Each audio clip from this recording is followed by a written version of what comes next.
There was once a town that was famous for producing excellent blacksmiths. Even in this town, however, there was one blacksmith who stood out as the best of all. Though the weapons he made looked rather unrefined, they were always both sturdy and sharp. He reasoned that weapons were designed to maim and kill, and as such did not require decoration. His weapons were the best. Despite his humble nature, the man knew this to be true, and yet it seemed the world did not agree with him. In terms of popularity, he was always a distant second. Customers preferred weapons forged by another blacksmith, a gentle and significantly younger man. The younger blacksmith's weapons truly dazzled, captivating potential customers. But for the blacksmith deemed to be in second place, these were scarcely real weapons at all. Weapons were for killing, not for dressing up and showing off. He grew frustrated, and he decided that something must be done. In the days that followed, the blacksmiths worked with renewed zeal and vigor. He had to prove the world that he was the best. He worked himself to the bone, and yet nothing changed. Customers still preferred the other blacksmith's trinkets. The reason was simple. The younger man's work had become more refined and polished than ever. Even the old blacksmith realized that his rival had overwhelming talent. But consumed by envy, his pride prevented him from an actual admission. Heavy drinking ensued, and his health began to deteriorate as a result. One day, as he lay suffering in his bed, a strange vision befell him. A chalice appeared before his eyes, shrouded in a pure white glow. It spoke to him in soundless words. "If you wish to fulfill your desire, make an offering. The more valuable your offering, the greater the fulfillment."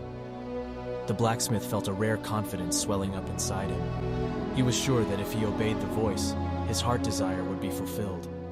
Alas, he soon realized that he did not have a suitable offering.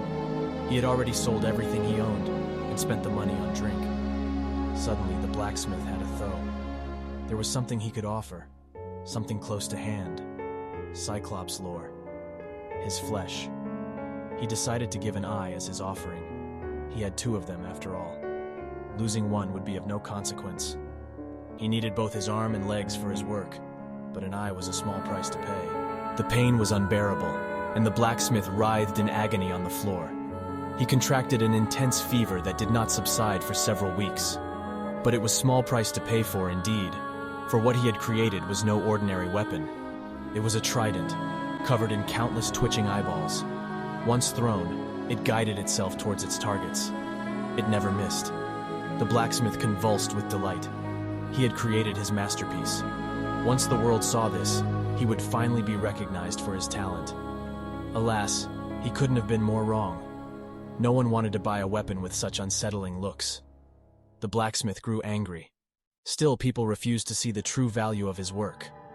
The worst of it was the blacksmith knew exactly why his weapons were unpopular, and the reason enraged him. "They're just ugly," people would say. The blacksmith decided to take action. It was several days before they found the knight's body. An eyewitness reported that he had been killed by a one-eyed monster, and slaying its victim, the beast had raised its weapon high, as though putting it on display for all to see. This is what became of the blacksmith. A weapon's value is determined only by the number of lives it claims, and so remains the blacksmith's belief, even as the monster he has become. The trident no doubt seeks its latest victim even now, and will continue to do so until the blacksmith receives the recognition he craves.